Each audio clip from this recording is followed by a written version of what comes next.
আচ্ছা, বাচ্চা হতে পারে কিন্তু ভিতরে মাল মশলা তো সব নবীওয়ালা মাল মশলা, ঠিক না? এখন পাদ্রী বলতেছে মাশাআল্লাহ, এই বাচ্চা মুহাম্মদের এই কথাটা আমার পছন্দ হয়েছে যে সে লাত উজ্জার কসম খায়। শেষ নবী কে? বিশ্ব নবী মুহাম্মদুর রাসূলুল্লাহ না কাদিয়ানী? আল্লাহ পাক পরিচয় দিয়েছেন না দেন নাই? আল্লাহ বলেন ওয়ালাকির রাসূলুল্লাহ ওয়া খাতামান নবিয়্যিন। রাসূল এই কথা বলেছেন, আমার পরে যদি কোন নবী আল্লাহ পাঠাইতো, অন্য কেউ না, আমার পরের নবীটাই যদি আল্লাহ পাঠাইতেন, যদি কাউকে পাঠাইতেনি সে হতো হযরত ওমর। ভাইরা আমার কথা হলো, আল্লাহ পাক কোরআনের ভিতরে কোন জায়গায় মুহাম্মদ নাম ধরে ডাকেন নাই। যেখানেই নাম ধরে ডাকলেন মুহাম্মদুর রাসূলুল্লাহ, মুহাম্মদের পাশাপাশি আল্লাহ পাক রব্বুল আলামিন পরিচয়টাও সুন্দর করে দিয়ে দিয়েছে। এ মুসলমান, যেখানেই মুহাম্মদ সেখানেই তার পরিচয়। আল্লাহ পাক এত এত এত এত দামি বানিয়েছে। মুহাম্মদ যেখানে, কোরআনটাও সেখানে। যতদিন রাসূল মক্কায় আছেন, যা সূরা নাজিল হলো সবগুলা মাক্কি। রাসূল মদিনায় চলে গেলেন, সূরা নাজিল হলো মাদানী। আল্লাহর রাসূল যেখানে, বরকত সেখানে। রাসূল যেখানে, সাহাবায়ে কেরাম সেখানে। রাসূল যেখানে, সারা দুনিয়ার রহমত আর বরকত সেখানে, ঠিক কিনা? হে মুসলমান নবীর উম্মত, আল্লাহ পাক রব্বুল আলামিনের পয়গম্বরের বয়স যখন মাত্র ৬-৭ বছর আগের, ৬-৭ বছর বয়স, চমৎকার একটা ঘটনা বিদায় নিহায়ার ভিতরে উল্লেখ। রাসূল করিম সাল্লাল্লাহু আলাইহি ওয়াসাল্লাম তখনও নবী হন নাই। আল্লাহর নবী তখনও নবী হন নাই, মাত্র কিশোর। চাচা আবু তালেব একদিন ব্যবসার জন্য সিরিয়ায় যাবে। চাচা আবু তালেবের সঙ্গে মুহাম্মদ যাওয়ার জন্য পেরেশান হয়ে চাচাকে ডাক দেয়া বলে, চাচা আমার একটু নিয়ে যান। মুহাম্মদ যাবে যাবে বারবার বলতেছে। চাচা বলে, এত দূরের সফর যাওয়া দরকার নাই, ঘোরাতে কষ্ট হবে। কিন্তু ভাতিজার আবদার রক্ষা করতে যাওয়ার জন্য ভাতিজা মুহাম্মদকে নিয়ে রওনা হয়ে গেছে সিরিয়ার উদ্দেশ্যে। ওখানে যখন ব্যবসার জন্য যাবে, প্রতিমধ্যে হাঁটা শুরু হয়ে গেল। ভাতিজা মুহাম্মদকে উটের উপরে চড়ায়া আস্তে আস্তে কাফেলার সামনের দিকে আগায়। সুন্দর করে যেতে যেতে একটা জায়গায় গেছে। খুব বুঝবেন, মুহাম্মদ তখনও নবী হয় নাই। মুহাম্মদের বয়স মাত্র শিশু কিশোর। এমন বয়সে মুহাম্মদকে নিয়ে চাচা আবু তালেব রওনা হয়ে গেছে ব্যবসার জন্য। প্রতিমধ্যে হঠাৎ করে একজন গির্জার পাদ্রী তাদের সামনে পথ রোধ করে ফেললো। পথ রোধ করে ডাক দেয়া বলে, এই কাফেলাওয়ালা, তোমাদের জন্য সুখবর। বলে, কিসের সংবাদ? বলে, আমার গির্জার ভিতরে তোমাদের সবাইকে আজকে আমি দাওয়াত খাওয়াবো। গির্জা দাওয়াত দেওয়ার জন্য সব বিশাল বড় কাফেলাকে নিয়ে রওনা হয়ে গেছে। কাফেলা যখন খাওয়ার জন্য বসলো, সবার সামনে সুন্দর করে প্লেট দিয়ে সাজায় সাজায় ফল দিল। মুহাম্মদ বাইরে একটা গাছের নিচে বসে বসে নিজে নিজে চুপচাপ করে বসে আছে। পাদ্রী এবার ডাক দিয়ে আবু তালেবকে বলতেছে, আবু তালেব, যতগুলা মানুষ তোমরা কাফেলার ভিতরে ছিল সবাইকে এখানে আসছো কিনা? আবু তালেব বলে, হ্যাঁ, কাফেলার সব মানুষরা খাইতে বসলাম, পেরেশানির কারণ নাই। পাদ্রী ডাক দিয়া বলে, না না, আমার কাছে মনে হয় একজন তো এখানে নাই। আবু তালেব তাকায় তাকায় দেখতেছে যে সবাই আছে নাকি। হ্যাঁ, সবাই তো আছে। কিন্তু পাদ্রী চিন্তা করে, না না না, আমার কাছে একজনকে শর্ট মনে হইতেছে যে নাই। এখন অনেক চিন্তা ভাবনা করার পর আবু তালেব মনে মনে বলে, ও আমার ছেলে বাচ্চা মুহাম্মদ, ও নাই, সমস্যা নাই, ও তো বাচ্চা মানুষ। আমরা বড়রা তো এখানে নেতৃস্থানীয় সবাই এখানে আছি, সমস্যা নেই। আপনি যা বলার আপনি আমাকেই বলতে পারেন, আমাদের নেতারা আছে, বসা আছে, বলতে পারেন। পাদ্রী মনে মনে কয়, রে সিন্নি খাইলি কার উসিলায় মোল্লা চিনলি না। আমি তো তোমাদেরকে দাওয়াত দিছি একমাত্র মুহাম্মদ রাসূলুল্লাহর কারণে। সুবহানাল্লাহ। আর ওই বাচ্চার কারণেই তো তোমাকে দাওয়াত দিলাম। বাচ্চাকে আনো, তারপরে যা বলার আর যা আছে এদেরকে সাইড করো। শুধু বাচ্চা থাকবে আর তুমি থাকবা, এছাড়া কেউ থাকবে না। বাচ্চার সাথে আমার কিছু পরামর্শ আর কথা আছে, প্রশ্ন আছে, যেই জবাবগুলো আমার জানা দরকার। সুবহানাল্লাহ। একটা বাচ্চার সাথে কি কথা থাকতে পারে? আবু তালেবের একটু পেস্টিজে লাগছে যে আমি নেতা, আমার কাছে না বইলা বাচ্চার সাথে কি কথা। ডাক দিয়া বলতেছে, কি প্রশ্ন বলেন। মুহাম্মদকে ডাক দেয়া বলতেছে, পাদ্রী ডাক দেয়া বলে, মুহাম্মদ, আচ্ছা বাচ্চা, তোমার নাম কি? বলে, আমার নাম মুহাম্মদ। তোমাকে আমি কসম দিয়ে বলতেছি, বলো লাত উজ্জার কসম খেয়ে যা যা প্রশ্ন করব সব সত্যি করে বলবা। কিন্তু কসমটা কিসের খাইলো? লাত উজ্জা। তখনকার মানুষ লাত উজ্জা এই সমস্ত মূর্তির নামের পূজা করত। আফারাআইতুমুল লাত ওয়াল উজ্জা, কোরআনে এইগুলোর কথা আছে। মুহাম্মদ রাসূলুল্লাহ ডাক দিয়া বলতেছে, এই শুনেন, আমার সামনে কোনো লাত উজ্জা টুজ্জার কসম খাবেন না, এগুলো আমার পছন্দ না। সুবহানাল্লাহ। আচ্ছা বয়স তো কম, এ বুঝলো কেমনে লাত উজ্জার কসম খাওয়া যাবে না? তা বলে, তোমাকে লাত উজ্জার কসম না দিলে কার কসম দেবো? আমার কাছে যদি কসম দেওয়া লাগে একমাত্র আল্লাহর কসম খাবেন। সুবহানাল্লাহ। আচ্ছা বাচ্চা হতে পারে, কিন্তু ভিতরে মাল মশলা তো সব নবীওয়ালা মাল মশলা, ঠিক না? এখন পাদ্রী বলতেছে, মাশাআল্লাহ, এই বাচ্চা মুহাম্মদের এই কথাটা আমার পছন্দ হয়েছে, যে সে লাত উজ্জার কসম খায় না, সে খায় কার কসম? আল্লাহ। এবার প্রথম 1 নম্বর প্রশ্ন হইল, মুহাম্মদ তুমি সুন্দর করে জবাব দিবা, তুমি ঘুমাও কেমনে বলো? আবু তালেব ডাক দিয়ে বলে, ঘুমায় কেমনে, এটা কোনো প্রশ্ন হইল নি? চোখ বন্ধ করে ঘুমায়? আপনারাও তেমনি ঘুমান তাই না? নাকি চোখ খুলে ঘুমান? অনেকে আছে চোখ অর্ধেক খুলে অর্ধেক ঘুমায়, আছে না নাই? আর শুইলে তো শীতের রাত, কম্বলটা মুড়ি দিয়ে কোল বালিশ একটা বাইরে চিপে রাখা, উল্টাই যে ঘুমাইছে, পা একটা ওদিকে আর একটা এদিকে। এই ঘুম দেখলেও বোঝা যায় কে সুন্নতওয়ালা আর কে সুন্নতওয়ালা না। এই পাদ্রীটা এটা দেখার জন্য মুহাম্মদকে বলে, তুমি কেমনে ঘুমাও? আবু তালেব বলে, এটা কোনো প্রশ্ন? মুহাম্মদ বলে, চাচা যা প্রশ্ন করে করতে দেন, জবাব দিতেছে। বলো কেমনে ঘুমাও? আমি ঘুমাই কেমনে জানেননি? ঘুমাই হচ্ছে কিভাবে? বলে, পশ্চিম দিকে কিবলার দিকে মাথা দেই, কাবার দিকে মাথা দেই, আর ডান কাত হয়ে আমি আমার আল্লাহর নামে ঘুমায়া যায়। সুবহানাল্লাহ। আচ্ছা বলেন, এই ঘুমটার ভিতরে আর সাধারণ মানুষের ঘুমে পার্থক্য আছে না নাই? পাদ্রী ডাক দিয়া বলতেছে, মিলে গেছে, সব মিলে গেছে। আবু তালেব বলে, কি মিলে গেল? তুমি এমন কি মিলাইতেছো মুহাম্মদের সঙ্গে? পাদ্রী ডাক দিয়া বলে, আরো মিলাইব। মুহাম্মদ তুমি জবাব দিয়া দিবা, সুন্দর করে বলো। মুহাম্মদ তোমার কাছে 2 নম্বর প্রশ্ন, বলো তো দেখি। বলে কি? পাদ্রী এবার ডাক দিয়া বলতেছে, তোমার পিঠের যে চাদরটা আছে, এই চাদরটা তুমি একটু সরাইবা, আমি তোমার পিঠের ভিতরে একটা জিনিস দেখবো, তোমার পিঠে আছে কিনা। আবু তালেব ডাক দিয়া বলতেছে, পিঠের ভিতরে আবার কি দেখার আছে? বলে, না না, আমার পিঠে একটা জিনিস দেখার আছে, এই জিনিসটা আমি তার জন্য দেখতে চাই। মুহাম্মদ ডাক দিয়া বলে, চাচা কি দেখতে চায়? দেখতে দেন, নিষেধ করার দরকার নাই। আল্লাহর নবী মুহাম্মদুর রাসূলুল্লাহ সাল্লাল্লাহু আলাইহি ওয়াসাল্লাম সুন্দর করে পাদ্রীর কথা অনুযায়ী নিজের পিঠের চাদরটা সরা দেয়। পাদ্রী তাকায় দেখে মুহাম্মদের 2 কাঁধের মাঝখানে মোহর নবুয়তের সিল মোহর লাগানো আছে। পাদ্রী এবার ডাক দেয়া বলে, এটাও তো মিলে গেল 100%। আবু তালেব বলে, এমন কি জিনিস মিলাও?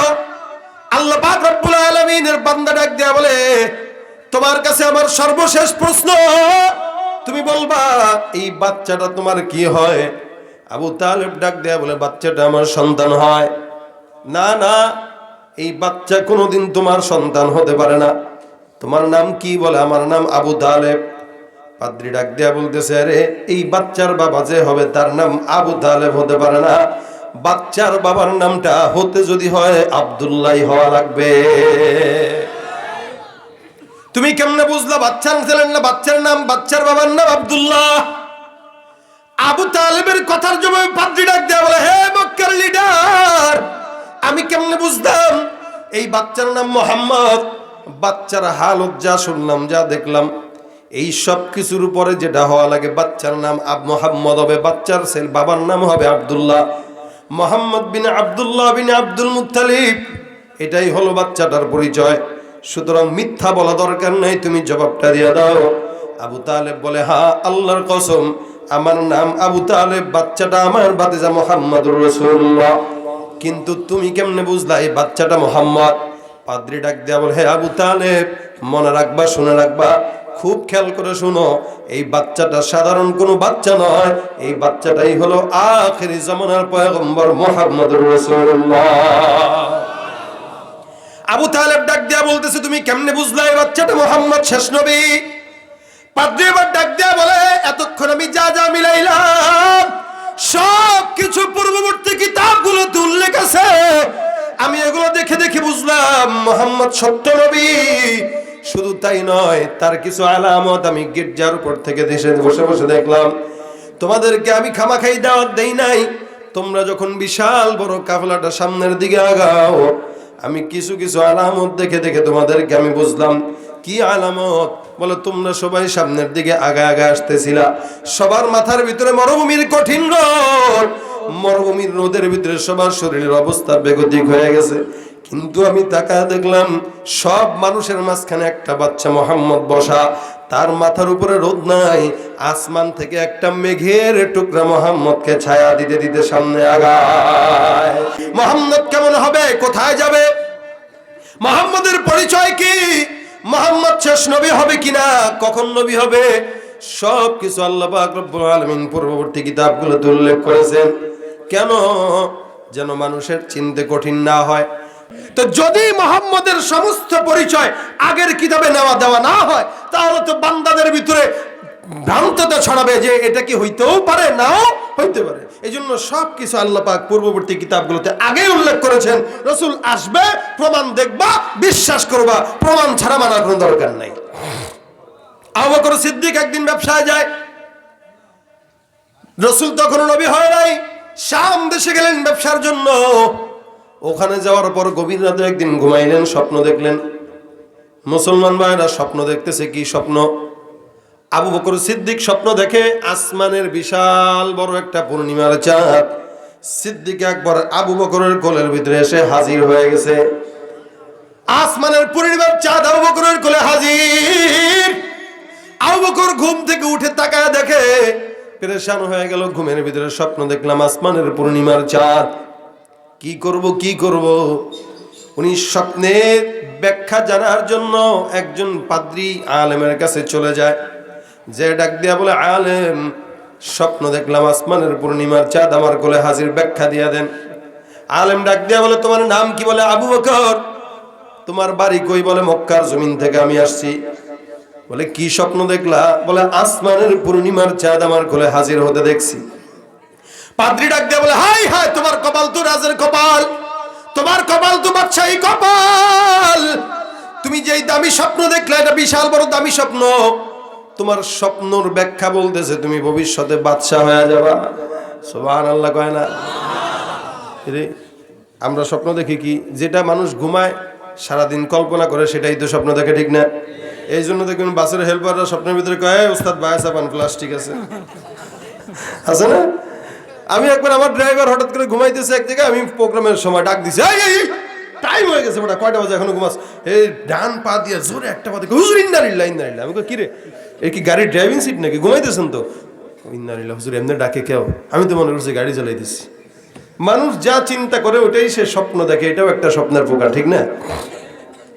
তো ভাই, আবু বকর সিদ্দিক স্বপ্নের ভিতরে দেখে আসমানের পূর্ণিমার চাঁদ তার কোলে হাজির। ব্যাখ্যা বিদ্যাক দিয়ে বলে, তোমার নাম অনুযায়ী, পরিচয় অনুযায়ী ব্যাখ্যাটা দামি ব্যাখ্যা। তোমার ব্যাখ্যা বলতেছি, তুমি কাউকে বলবা না। বলে, না বলবো না। ব্যাখ্যা কি? ইন্নাহু সায়ুবাতু ফীকুম নবী আখিরিজ জামান তাকুনু ওয়াজিরান ফি হায়াতিহি ওয়া খলিফাতান বা'দা মামাতিহি। আবু বকর ডাক দিয়া বলতেছে, ব্যাখ্যা বলে দেন। পাদ্রী ডাক দিয়া বলে, ব্যাখ্যা হলো, অচিরেই শেষ জামানার পয়গম্বর দুনিয়ার জমিনে আসবে। ওই নবী বেঁচে থাকা অবস্থায় তুমি আবু বকর তার সাহাবী হইবা। নবীর ইন্তেকালের পরে ইসলামের সর্বপ্রথম খলিফা তুমি আবু বকর হবা। দামি ব্যাখ্যা না কম দামি ব্যাখ্যা? আবু বকর কইলেন নাকি আমি বাদশাহ হব, আমি খলিফা হব? বিশ্বাস করতে পারতেছে না। এই হযরত ওমর ফারুক যখন ইসলাম কবুল করেন নাই, তখনের ঘটনা। তখন উনি রাখাল, ছাগল টাগল চড়ায়। তো একদিন রাখাল ছাগল চড়াইতে এক জায়গায় মাঠে গেছে। তো 2-3 জন ইহুদি আসছে, এসে একটা কাগজ নিয়ে এসে ওমরকে বলতেছে, এই রাখাল, নাম কি তোমার? আমার নাম ওমর। আচ্ছা, তোমার কাছ থেকে একটা সিগনেচার নিতে আসছি। বলে, কি সিগনেচার? তুমি একটু সই দিবা এই কথার উপরে যে তুমি যদি কোনোদিন বাদশা হও, ইহুদিদেরকে দেশ থেকে বিতাড়িত করবা না। আচ্ছা বলেন, এই এলাকার কোনো রিক্সাওয়ালাকে যদি আপনি যাই বলেন, বাইরে তুই যদি প্রধানমন্ত্রী হস তাহলে তুই আমারে মারবি না, এটা বল, এটা তুই সিগনেচার দে, একবার তুই আমার লোক ফাইজদামি করস, বেটা গরিব দেখে না, হ্যাঁ কবে না এটা যে আমি রিক্সাওয়ালা দেখে তুমি আমার লোক এভাবে মজা নিচ্ছ? ওমরে ফারুক বলে আমি গরিব বলে, আমি রাখাল বলে তোমরা আমার সঙ্গে এভাবে মজা নিতেছ? না না মজা না, তুমি খালি সিগনেচার দাও। আজিব অবস্থা, আমি রাখাল বাট আমি বাচ্চা হমু কেমনে? আবার কত সিগনেচার দিতে বলছি, তুই দে, সমস্যা আছে তোর? মনে কর তুই হবি না, কিন্তু তুই এমনি দে। তার যদি আমার সিগনেচার দিছে কি যে আমি যদি কখনো বাদশা হই ইহুদিদেরকে দেশ থেকে বের করব না। নিয়ে গেছে সিগনেচার, সিল নিছে, নিয়ে রেখে দিছে। রসুল করিম অর্ডার করছেন আখরিজুল ইয়াহুদা ওয়ান নাসারা মিন জাজিরাতিল আরব, ইহুদি নাসারা যেগুলো সেগুলো জাজিরাতুল আরব থেকে বের করে দিবে, এটা আমি রসুলের আদেশ। রসুল এই কাজ করে যেতে পারেন নাই, আবু বকরকে দিয়েছেন, আবু বকরও পারেন নাই, এবার ওমরের পালা আসছে, এখন ওমর বাদশাহ। কি ওমর কি? আরে কথা কয় না কি? এর কল্পনাও ছিল সে বাদশাহ হবে? অর্ধজাহানের শাসক হযরত ওমর ফারুক এত বড় বাদশাহ হয়ে গেছে। এখন বুড়া দুইটা আসছে লাঠি ভর করে করে কুটকুট কুটকুট করতে করতে এসে কয়, ওমর এই যে কাগজ আছে চিননি? বলে কি? কয় সিগনেচার। তুমি যে ঘোষণা দিছো ইহুদি নাসারাদেরকে আরব থেকে বের করে দিবা, এই যে সিগনেচার কিন্তু তুমি ওমরের, আমরা কিন্তু ভুলি নাই। হযরত ওমর মনে মনে কয়, ও বুঝতে পারছি, সেই শয়তান দুইটা। হ্যাঁ শয়তানের বাচ্চা শয়তান। আমি তখন ইহুদি ছিলাম, আমি তখন মুশরিক ছিলাম, মুশরিকের আবার কোনো কথার গুরুত্ব আছে নাকি? আমি মুশরিক থাকতে সিগনেচার দিছি, এখন আমি মুসলমান, এখন আমার নবী যেটা বলেছেন আমার জান কবজ করে হলেও নবীর কথা মান্য করা আমি ওমরের দায়িত্ব। সুতরাং যদি বাঁচতে চাও, গর্দান নিয়ে যদি যেতে চাও, আমি ওমরের দরবার থেকে এই মুহূর্তে বের হয়ে যাও। আমরাও সেই নবীর উম্মত, সেই ওমরের রাদিয়াল্লাহু তাআলা আনহু। ইসলামের রক্ত আমাদের রক্তে আছে, আবু বকরের রক্ত আমাদের রক্তে আছে। কিন্তু ইসলামের বেলায় যদি কেউ আমাদেরকে একটু বেশি পরিমাণে, এক কিঞ্চিত পরিমাণে কেউ যদি আমাদেরকে ধোঁকা দিতে চায়, ওমর ফারুক যেমন ধোঁকায় পড়েন নাই, ইনশাআল্লাহ আমরাও কোনো বিধর্মীদের ধোঁকায় পড়ব।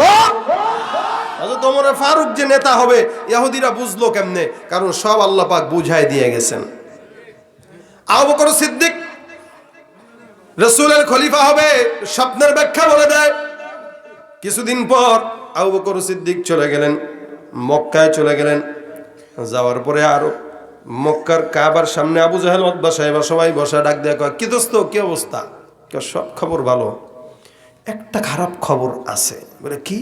কার কোন আমাকে বাতিজা আছে না, পাগল হয়ে গেছে এটা পুরা। কে? মোহাম্মদ। নাউজুবিল্লাহ, মোহাম্মদ পাগল হয়ে গেছে। বলে কেন?